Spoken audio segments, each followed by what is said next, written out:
Hello all you model building enthusiasts out there. This will be my 11th update on my 1/16 scale Kenworth W900 Aerodyne Conventional. I've gotten all the interior parts done. It's been a month and I've gotten a few other things done, and I'm going to get you caught up on everything that I've gotten done. Alright, so I haven't put anything in the cab yet because I still need to paint the whole truck. So anyway, here we go. Here's my floor, and here's the firewall. I got kick panels done on it. It'll hide my piano hinges, and I plan on leaving the doors unattached. And what will happen is the doors will slide in and out so they don't bind up on the cab. And basically what I did here is I put a little super glue on the bottom so the pin doesn't fall out, and I have them a little taped up to give them a little bit of give them a little friction so that the doors just don't fall out of the fall off of these hinges. And what I did with the doors is I recessed an area for the hinge and then just put a piece of plastic over the recession and glued it on. I'll get to those in a minute. And here are my seats, which I did some modifications to. I put a back on the back side of the seat, put a bottom on it. I made some controls from scratch, and I also made the boot and the base from scratch. Did the same thing with the passenger side.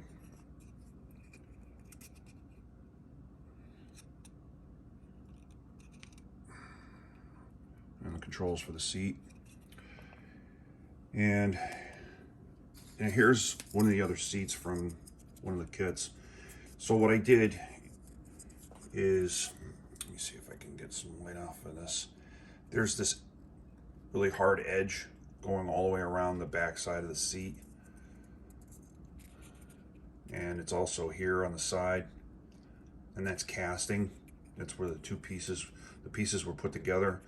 So I went ahead and sanded those down and made them a lot softer around that edge on my seat. You can see here, I left you can see a little bit of an edge here, but not as bad. I sanded it all down. And here's my door panels. Now I've gotten door handles on them that I made from scratch. And all this stuff is going to be put in the cab after I've painted it, so I'm not putting it in yet. And the way it's going to all be held in is I'm going to put something in the bottom of the floor, and it'll hold everything into place. Here's my back wall, and I got a tarp here rolled up and slightly opened up here. And what I did with this is I just took a piece of thin plastic and I hit it with a heat gun. And I did it 3 times to 3 different pieces of plastic until I got the look that I wanted. This one has a pretty nice look to it. It looks like it's all rolled up, and so that's that. And here's my headliner. It's all finished. And I got a cord from the CB radio to the mic that I made myself, and I also put a pull cord for the air horns. Of course, my dashboard, which you've probably seen before. And I got the steering wheel painted and ready to go. Now, one of the things I also wanted to mention is there's another discrepancy in the instructions that I found, and it's with the steering column. The steering column is being shown going into the dash and into the floorboard in this direction in the instructions. You can see there's a hollow part of the column here, and that's going to be totally visible. So I went into on the internet and looked at some photographs and saw that that was incorrect. These wires should be hanging down on the bottom. This bracket here is showing on the bottom. This shifter here is also on the right hand side, the single shifter here, and you got the double shifters here on the left. And this is the shifter, and I haven't gotten to paint either one of those yet, but I will get to it. But here's the instructions. I'll show you what I mean. There, that's being shown incorrect. And it's hard to kind of see it, but they actually show the steering column here being hollow. But you got the one shifter on the left and the two shifters on the right. That's wrong. So anyway, that's that. And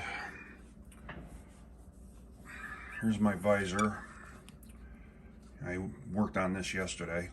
Basically, I just took the stock visor on the original visor and I modified it using thin plastic. I put some support on it on the back side here. Put a piece in the middle here to help push the visor out a little bit because it was at a 90-degree angle. It went straight down from the top, and I didn't care for that. I wanted it to come out a little bit as it came down. I also put a little bit more support through the bottom here because it was thin plastic and it made this side bow a little bit, so I wanted to make sure those stayed straight. I got to sand this down and fill in some areas. I painted it by hand, hopefully to see if I can get some paint to help fill it in, but probably have to use some epoxy to fill it in. And that's that. Here's my cab and the rest of it. Now I finally got everything painted white because I will be shooting this thing soon with the red and the cream. I just got to figure out a paint scheme here that I want to use. And I also talked about fixing my sleeper. So anyway, this is what I did with the sleeper. Oh yeah, and as you can see here, I put all the vents on. All the vents are on here. I got all them on. Got the back wing glued on. So I took the remaining strap that I had for the frame and I super glued and clamped it to the edges here on the top here so that so the walls wouldn't bow. This one I believe was bowed out a little bit, and I did the same thing here on the driver's side and straightened it out a lot, but there's still a little bit of unevenness, if you want to call it that, but it's a lot better than it was. I'm just going to leave it alone. I had to make a relief point here in this closet here so I can get this strap all the way through so I can put more strength to it. I also added rivets to the sides of the walls where I sanded the rivets off doing all the work. And as you can see here, there's a spot here that still needs work, but I'm going to cover this up and put something there. I don't know if it's going to be like a water drain or a water fill, but I don't want to keep on trying to fill this in and sand it down. This area keeps bubbling up, so whatever's underneath it's not bonding to, so I'm just going to leave it alone. Here on the other side I did the same thing. Now all these are is little pins that I grinded the heads down so that they were somewhat the same size as the mold rivets. And then once I painted it, they probably won't be as different looking. And I got a little indentation here, but I'm putting a chrome strip all the way across the bottom with the lights. And I also made windshields for the back of the sleeper. And those could be going up on the back of the sleeper here. I got to make brackets for those yet. And on this cab here, like I said, I put slots in cab and covered up with plastic so the hinges will just slide in and out, because where it's binding up is right here up against this area here, so I couldn't leave the hinges glued to the door or to the cab, otherwise I wouldn't be able to open the doors even with them hinged.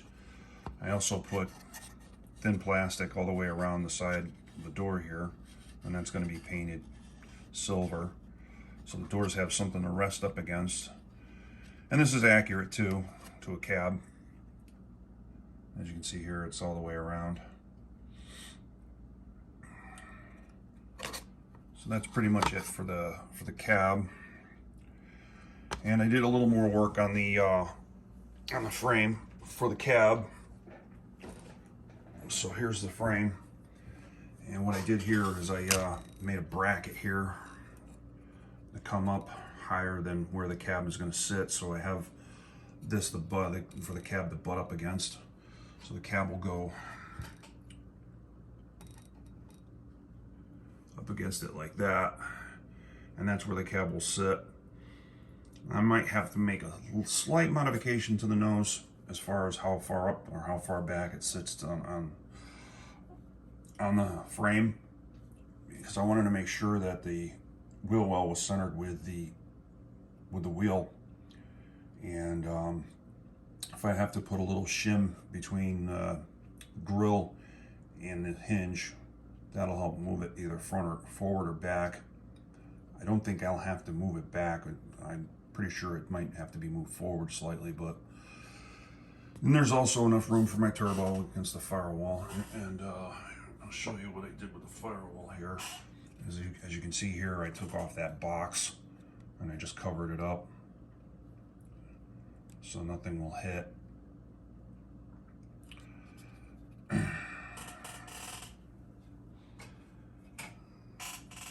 So I got a little bit more work to do to get this to be able to mount to the frame.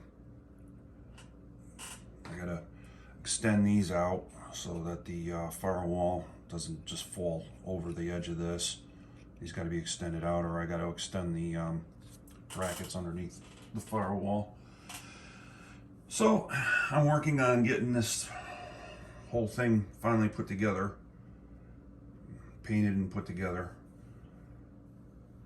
Hopefully within the next month or two, I'll have this thing put together, and I can start working on the smaller details, getting the sleeper upholstered and getting that done. So that's it for now. Anyway, I hope you've enjoyed this video, and I'll see you all in a month. Enjoy your builds. Goodbye.